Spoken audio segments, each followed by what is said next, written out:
Listo.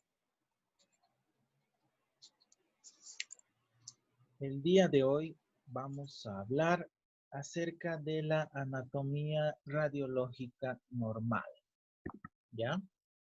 Que son todas las imágenes o reparos anatómicos normales que encontramos nosotros en nuestras imágenes radiográficas, ¿ya? Todas las estructuras anatómicas que vamos a observar y vamos a reconocer al momento de nosotros revelar nuestra radiografía.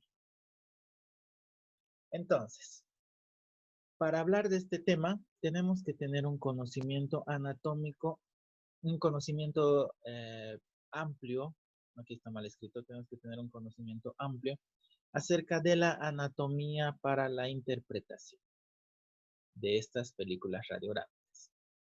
Todas las marcas y reparos anatómicos normales tenemos que conocerlos también. La mayor parte de los pacientes presentan muchos de estos reparos anatómicos. Sin embargo, pocos de estos van a presentar todos los reparos anatómicos. Es decir, que muchas veces vamos a encontrar y vamos a poder observar estos reparos anatómicos o estructuras anatómicas en nuestras radiografías. Sin embargo, muchos de ellos no van a tener, ¿ya? No vamos a poder observar con facilidad. La ausencia de una o varias marcas anatómicas no deben ser consideradas como anormalidad. Como les acabo de decir, muchas veces vamos a poder observar con claridad todas estas estructuras, agujeros y demás, pero en algunas ocasiones no las vamos a poder observar con tanta facilidad. Eso no significa que sea una anormalidad o que no esté ahí la estructura. Definición de términos generales. En la descripción de la anatomía de los huesos se utilizan los siguientes términos: tipos de hueso, prominencia, espacio y depresión, tabique y sutura. Es decir, que cuando hablemos acerca de los reparos anatómicos, vamos a poder hablar acerca de todas estas definiciones: el tipo de hueso, si es esponjoso, prominencias, espacios, depresiones, tabiques y suturas.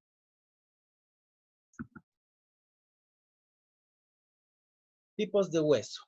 Cuando hablamos de los tipos de hueso que vamos a observar en la radiografía, hablamos de dos tipos de hueso: cortical y esponjoso, ¿ya?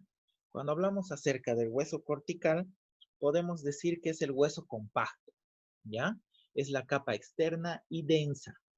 Esta imagen del hueso cortical o hueso compacto la vamos a observar de manera radiopaca, ¿ya? En nuestras radiografías. Y está recubriendo al hueso esponjoso. El hueso esponjoso es blando y se encuentra en medio de ambas capas corticales, es decir, en medio del hueso compacto. Presenta trabéculas óseas que forman una red que vamos a observar en tono radiopaco también, pero menos radiopaco que el hueso cortical o el hueso compacto. En medio de estas corticales están los espacios medulares, que son los agujeritos que tienen, ¿no ven? Que permiten el paso de las de rayos X. Entonces, los huequitos los vamos a observar de manera radiolúcida, ¿ya? Esos son los dos tipos de hueso que tenemos que saber diferenciar en nuestras radiografías. Prominencias óseas. Se observan de manera radiopaca. Está compuesto principalmente por hueso cortical o denso. Existen 5 términos: proceso o apófisis, que es una prominencia marcada o proyección de hueso. Por ejemplo, el apófisis coronoides.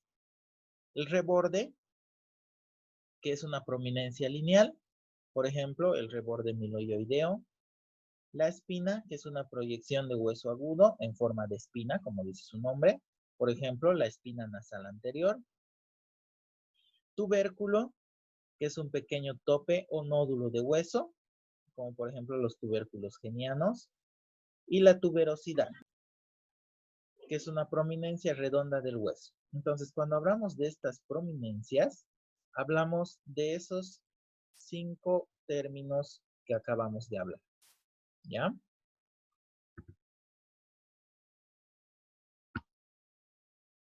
Ahora hablamos acerca del espacio y de presiones en el hueso. Podemos referirnos a los conductos que se encuentran en forma de tubo. Por ejemplo, el conducto mandibular o dentario inferior. Hablamos también de los agujeros, que es la apertura u orificio, como por ejemplo el agujero mentoniano. Hablamos de fosas, que es un área amplia de hueso superficial socavada o deprimida, como por ejemplo la fosa submandibular. Y hablamos de seno, que es un espacio hueco, cavidad o receso en el hueso. Por ejemplo, el seno maxilar, que aquí claramente podemos observarlo aquí, por este sector. También vamos a hablar bastante acerca de tabiques, que es una pared ósea o partición que divide dos espacios o cavidades, como por ejemplo, esta que divide al tabique nasal, ¿ya? Ese es el tabique. Existe un tabique dentro de la fosa o seno, y este lo vamos a observar de forma radiopaca. No se olviden que cuando utilizamos el término radiopaco, nos referimos al color blanquecino, ¿ya? Blanco. Cuando hablamos de radiolúcido, es cuando vemos todas las manchas negras oscuras. Es radiolúcido, ¿por qué? Porque está atravesando, no tiene ninguna oposición el haz de rayos X, ¿ya? Entonces, para que estén más familiarizados con ese tema. Vamos a hablar también acerca de suturas, como por ejemplo, la sutura palatina media, que es esta que encontramos aquí, que divide al maxilar en el lado izquierdo y en el lado derecho, ¿no ven? Entonces, ¿la sutura qué es? Es una articulación inmóvil, o sea, una unión entre el hueso y el cráneo. Radiográficamente la vamos a observar como una línea delgada radiolúcida. Después de que hablamos acerca de esos 5 términos, ya podemos reconocer con sus nombres propiamente dichos todas las estructuras anatómicas normales que vamos a encontrar en una radiografía. Y vamos a hablar ahora acerca de la anatomía dental normal, cómo la vamos a observar. Dentro de esta estructura dental vamos a poder ver el esmalte, la dentina, la unión amelodentinaria, es decir, la unión entre el esmalte y la dentina, y la cavidad pulpar. Como podemos observar aquí en esta radiografía, que se ve muy claramente,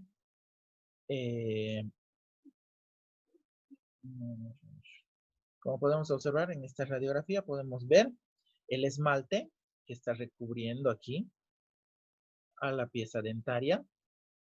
Debajo tenemos la dentina, que ya es menos, o sea, sigue siendo radiopaca, pero menos radiopaca que el esmalte, ¿no ven? Después podemos observar claramente aquí la unión amelodentinaria, que es el esmalte y la dentina. Y la cavidad pulpar,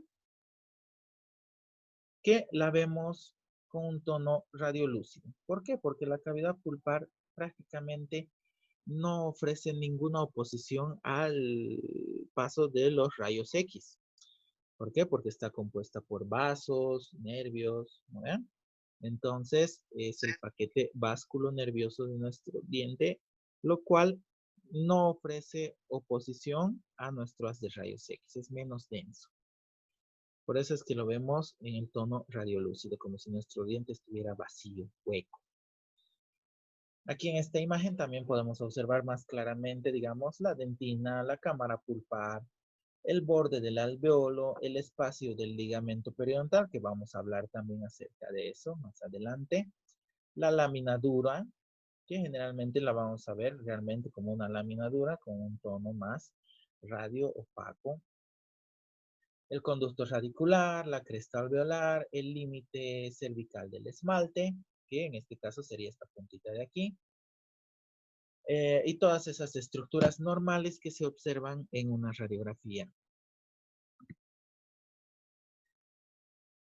Y ahora hablamos hemos hablado del diente, ahora hablamos de las estructuras de soporte, que son todas aquellas que van a sostener a la pieza dentaria, bordeando, principalmente recubriendo a todas las raíces de los dientes. Vamos a hablar primeramente acerca del hueso alveolar, que es el que soporta y encierra las raíces. Está compuesto por hueso cortical y esponjoso, ¿ya? Como podemos observar aquí, este es el hueso alveolar, todo el que está recubriendo y encerrando a las raíces. Todos los bordecitos más radioopacos que ustedes puedan ver es hueso cortical, ¿ya? Y el que tiene, como dice su nombre, forma de esponja, digamos, con todas estas trabéculas y demás, es el hueso esponjoso. Aquí, como pueden ver, igual, hueso cortical rodeando al hueso esponjoso. Tenemos que observar también aquí las trabéculas y los espacios medulares en medio de las placas corticales, lo que acabo de decir, ¿ya? Entonces, cuando hablamos acerca del hueso alveolar, podemos decir que sí lo vemos en un tono radio opaco, ¿ya? Pero tenemos que saber ya diferenciar las dos clases de hueso, ¿no ven? El hueso cortical, que está rodeando al hueso esponjoso. También hablamos acerca de la lámina dura, que es una pared que limita el alveolo dental en la parte radicular, constituida principalmente por hueso cortical. Radiográficamente es una línea fina radio opaca.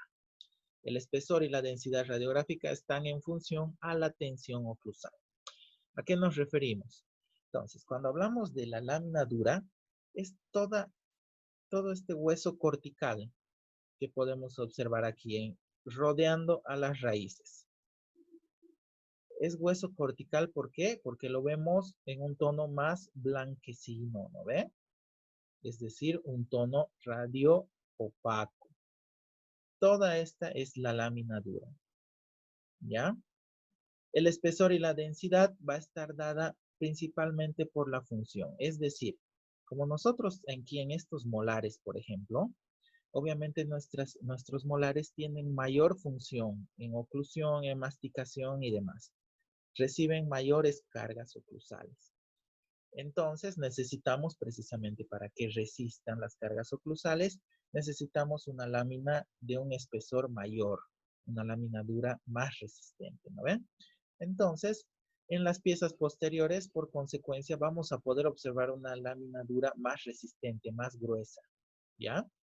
Que en las piezas anteriores. Aquí más o menos se puede observar, por ejemplo, este premolar, digamos, que no recibe tanta carga oclusal, mire, no se observa una lámina dura tan espesa, digamos, ¿ya?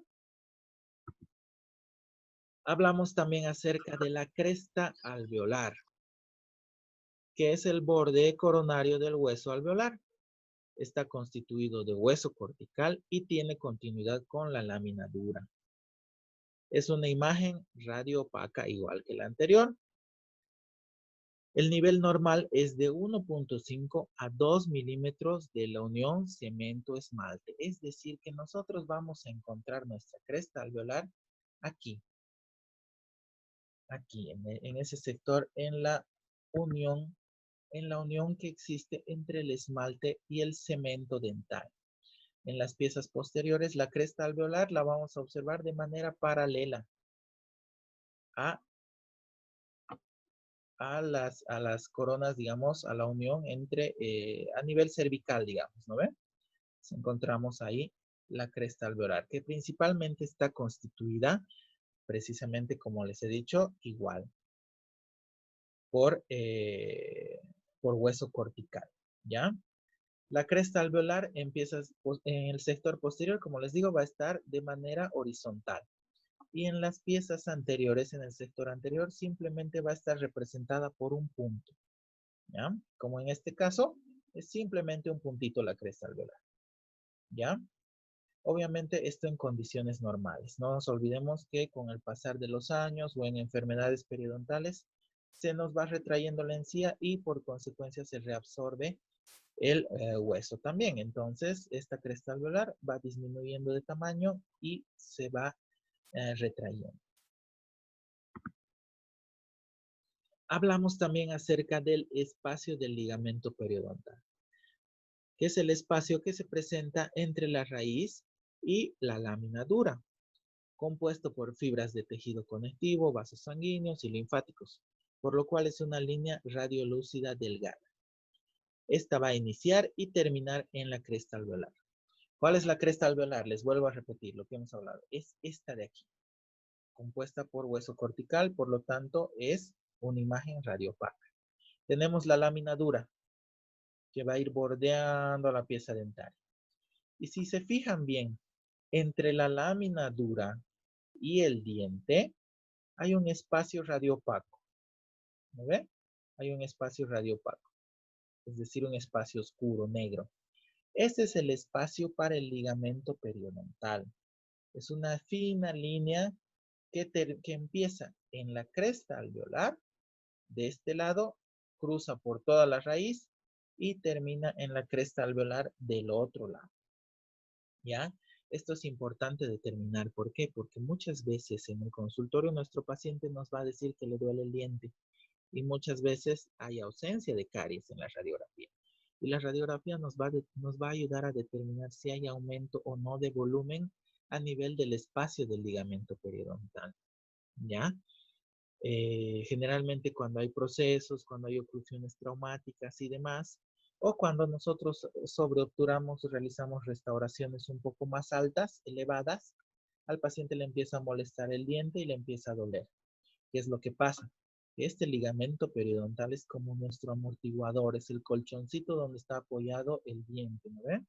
Y si nosotros presionamos encima de este ligamento periodontal todo el tiempo, ¿qué va a pasar? Se nos va a inflamar, ¿no ven? Vamos a producir una respuesta inflamatoria a nivel del ligamento periodontal. Y ese ligamento periodontal al inflamarse nos va a producir dolor, por lo tanto se va a ver aumentado radiográficamente el espacio del ligamento periodontal que tenemos aquí. Ese espacio radiolúcido. ¿Ya? Muchos procesos infecciosos también se pueden observar ahí en el espacio del ligamento periodontal, por eso es importante que lo sepamos reconocer.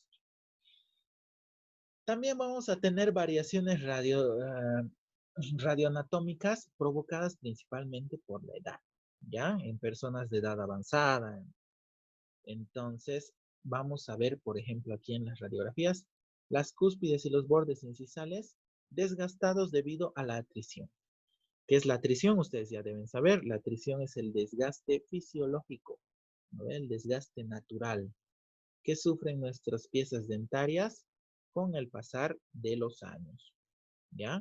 Entonces, como por ejemplo, aquí tenemos la radiografía de la izquierda, vemos los bordes incisales totalmente desgastados, precisamente a causa de la atrición, ¿no ven? Y los observamos de esta manera en la radiografía. Otra variación acerca de la edad, tenemos que la cavidad pulpar reduce de tamaño, por lo que se presenta menor radiolucidez. ¿Qué pasa? Cuando nosotros, mientras más jóvenes somos, el espacio que vemos aquí de nuestra cavidad pulpar es súper amplio. Tenemos una cámara pulpar y unos conductos pulpares súper amplios, ¿ya? Súper amplios. Eso a medida que va pasando los años, va disminuyendo. Por eso es que los dientes a los niños, por ejemplo, cuando les empiezan a hacer una restauración, les duele bastante. Precisamente, ¿por qué? Porque la cámara pulpar es bastante amplia y ellos tienen mayor sensibilidad al dolor. Pero cuando va pasando los años, nuestra cámara pulpar y nuestros conductos van como que disminuyendo de tamaño. Esto a causa de la hipercalcificación, ¿me entienden? O a causa de traumatismos, a causa de las mismas mordidas traumáticas que ellos tienen, la oclusión y demás. Como podemos observar aquí, prácticamente es muy difícil observar los conductos. Eso es a causa de la edad, donde se va a disminuir el tamaño de la cavidad pulpar. Es muy normal ver eso, ¿ya? O sea, una vez cuando ya ustedes puedan sacar radiografías, van a notar, súper notorio, digamos, un diente joven con un diente de una persona de edad avanzada. El espacio del ligamento periodontal se vuelve más estrecho. Lo mismo que pasa con los conductos, ¿no ven? Igual el espacio del ligamento periodontal se vuelve más estrecho. Las crestas alveolares pierden altura, quedando más alejadas de la unión del cemento del esmalte. Las crestas alveolares son estas que tendrían que estar aquí a nivel de la unión entre el esmalte y el cemento del diente, ¿no ven? A nivel cervical tendrían que estar, si podemos decir así.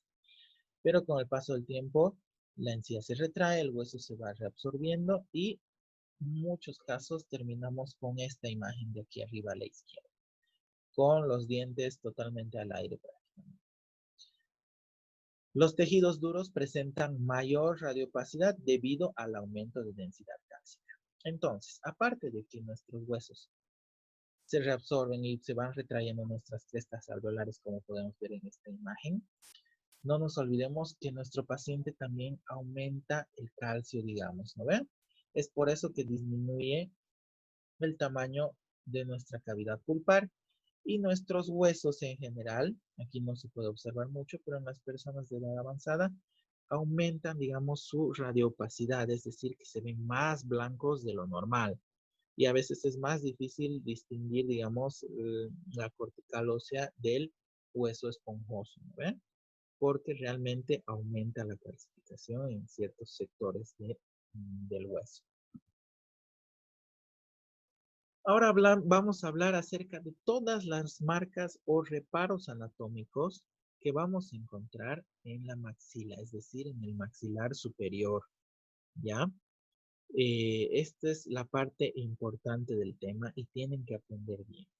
Como les decía a un principio, para reconocer todas estas estructuras o reparos anatómicos, tenemos que tener un conocimiento amplio acerca de anatomía, ¿ya?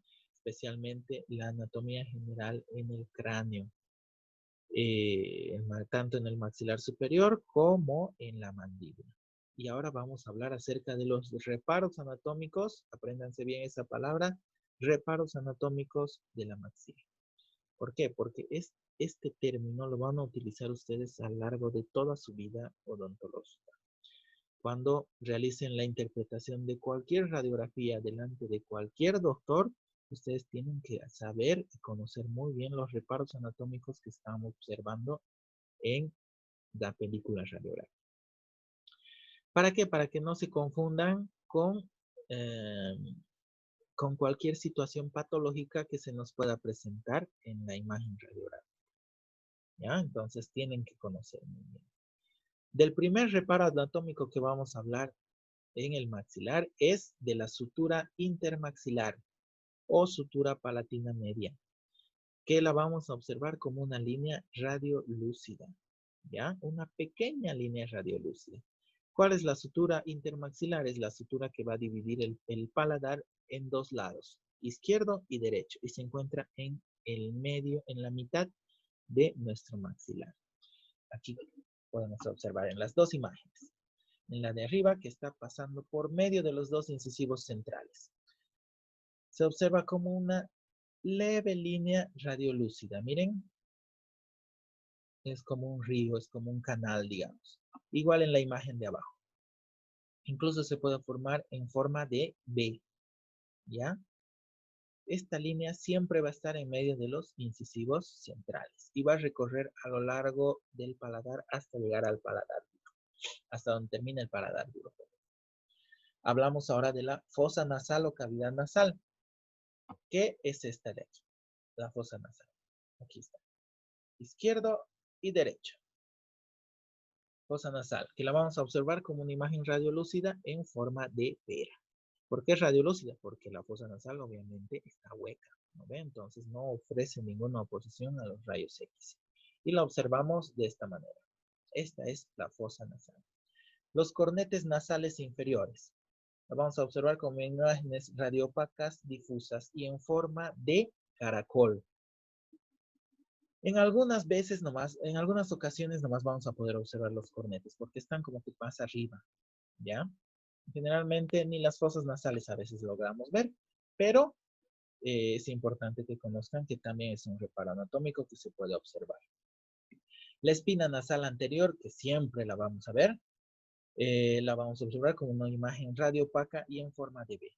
La espina nasal, ¿dónde está? Es esta de aquí, en forma de B. ¿Ya?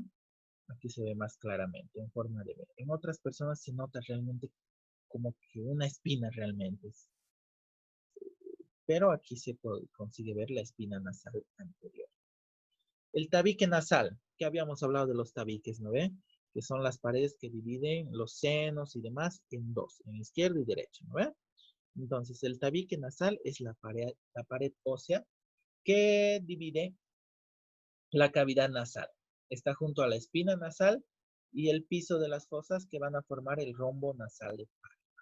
Entonces, ¿cuál es el tabique nasal? El tabique nasal es esta línea de aquí que va a dividir en dos a las fosas nasales, ¿ya? Entre el tabique nasal, esto es importante, entre el tabique nasal, ¿no ve?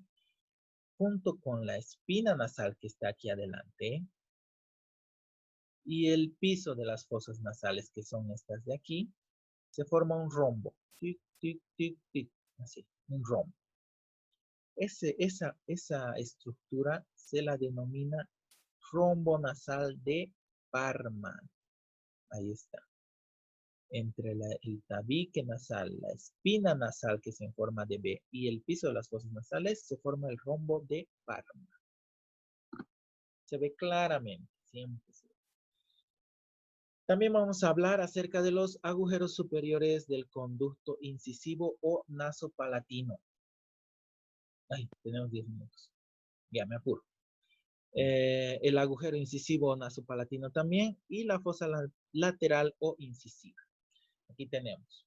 No es lo mismo el agujero incisivo que los agujeros superiores del conducto incisivo, ¿ya? Pero aquí podemos observar, no se ve muy claramente, pero está el agujero incisivo, que está por aquí. Y aquí tenemos una imagen del recorrido del conducto incisivo, que tienen esa forma, es un conducto, que van a desembocar en el agujero incisivo precisamente, ¿ya? Tenemos el conducto nasolacrimal, que se lo vamos a observar solamente en las radiografías oclusales, que son estas que se observan aquí con número 6. Este es el conducto nasolacrimal. El seno maxilar, que es súper importante, siempre lo vamos a ver. El seno maxilar que observamos a nivel de los molares superiores, que es este de aquí. El seno es un espacio radiolúcido, ¿no hemos dicho? Es un agujero, es como un espacio hueco, digamos. La Y invertida o lambda y la apófisis cigomática y hueso cigomático. ¿Cuál es la Y invertida? Tenemos el seno maxilar y esto de aquí adelante, esta estructura de aquí adelante es la fosa nasal, ¿ya? Entre la fosa nasal y el seno maxilar, en esa unión se forma una Y invertida o lambda. Eso aprendan bien. Y tenemos también la apófisis cigomática o hueso cigomático, que es este de aquí. El hueso cigomático y el hueso molar. Eso a nivel de los molares, ¿ya? También tenemos la tuberosidad, que es detrás de los terceros molares superiores. Se observa una prominencia, digamos, de hueso compacto. Esa es la tuberosidad. El borde de la nariz, que lo observamos bien finito, digamos, ¿no? El borde de la nariz. Y el pliegue nasolabial, que llegaría a estar por este sector de aquí. Que muy pocas veces se observa, pero es bueno saber, ¿no? Ahora hablamos de las marcas anatómicas de la mandíbula. Todo lo que hemos hablado han sido los reparos anatómicos en el maxilar superior, ¿ya? Ahora hablamos de la mandíbula. ¿Qué tenemos que saber acerca de la mandíbula? Que está compuesta por la rama, cuerpo y proceso alveolar. La rama es la región vertical posterior al tercer molar. Estas son las ramas, izquierda y derecha, que son verticales ascendentes y empiezan desde el tercer molar. El cuerpo, que es la parte horizontal, y es en forma de U y se extiende de rama a rama. Y el proceso alveolar, que es la zona que encierra y soporta a los dientes. ¿Qué reparos anatómicos vamos a encontrar en la mandíbula? La sínfisis, que no he podido conseguir una imagen, pero la sínfisis es la unión, es como una sutura, digamos, que se encuentra en los niños antes del primer año de vida, ¿ya? Antes del primer año de vida. Y se encuentra en medio de los incisivos centrales inferiores. Esa es la síntesis. Cuando ya las personas ya son mayores y demás, prácticamente no se nota y no se puede ver. La apófisis geni o tubérculos genianos, que es esta de aquí. El agujero lingual. El reborde mentoniano, que es este de aquí. El reborde mentoniano. Va en forma de línea. El reborde mentoniano. El agujero lingual, que es este de aquí. Y la apófisis geni o tubérculos genianos, que son estos de aquí.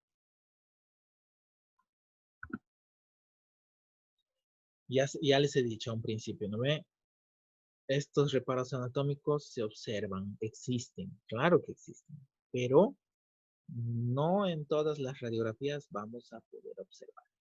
Pero si se puede ver, perfecto, hay que describirlas, ¿ya? El agujero mentoniano, que generalmente se encuentra a nivel de los segundos premolares inferiores, que es este de aquí. El agujero mentoniano. No nos olvidemos que el agujero mentoniano está por la parte externa, digamos, ¿no ve? Y ingresa a la parte interna de la mandíbula. Tenemos el conducto mandibular o dentario inferior. Es súper importante, especialmente cuando nosotros muchas veces realizamos la extracción de nuestro tercer molar inferior, ¿ya? Muchas veces este tercer molar inferior está sobre el conducto dentario inferior y este conducto obviamente lleva el nervio dentario inferior, como dice su nombre, ¿no ven? Entonces, al momento de realizar implantes, también es bien importante ese conducto del dentario inferior. Y es este conducto súper grueso, se observa claramente, este sí se ve en todas las radiografías. Se observa claramente a nivel de la mandíbula. Los conductos nutricios que se observan así de esta manera, aquí abajo, que están a nivel de los incisivos, generalmente se observan cuando no hay piezas dentarias en pacientes sedenturos. Y la línea obliqua interna que está encima, es una línea radioopaca que se observa por encima del conducto dentario inferior. Este gruesote de aquí es el conducto dentario inferior. Encima está la línea oblicua interna. Tenemos la línea oblicua externa, que es la parte externa de la mandíbula, que está por encima de la línea oblicua interna. ¿Ya? El borde inferior de la mandíbula, que muy pocas veces se observa, pero es donde termina pues la mandíbula, ¿no? Es este borde. La fosa submandibular es una fosa tipo seno, digamos, que se encuentra a nivel de los molares, de las piezas posteriores. Y de esa manera hemos terminado el tema el día de hoy. ¿Alguna pregunta?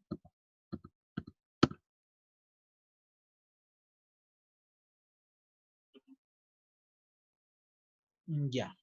Para los que han entrado tarde, ya saben que esta clase está grabada y que la voy a subir de inmediato a la plataforma. La siguiente semana ya es nuestro examen. Entonces les voy a mandar los temas que van a entrar al examen del segundo parcial. ¿Ya? Estudien, van a haber bastantes preguntas, desde ya les estoy avisando, bastantes preguntas de desarrollo, pero sencillas, ¿ya? Nada difícil.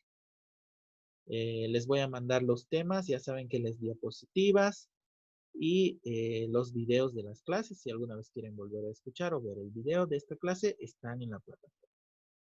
¿Ya? Muy bien, chicos. Ya, Doc. Listo.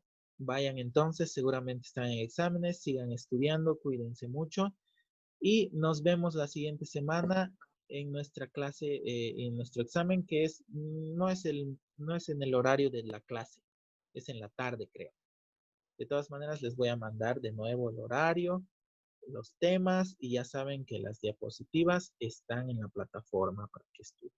Generalmente les pongo bastante teoría en las diapositivas precisamente para que les sea más cómodo leer y estudiar. ¿Eh? Entonces, nos vemos el siguiente viernes.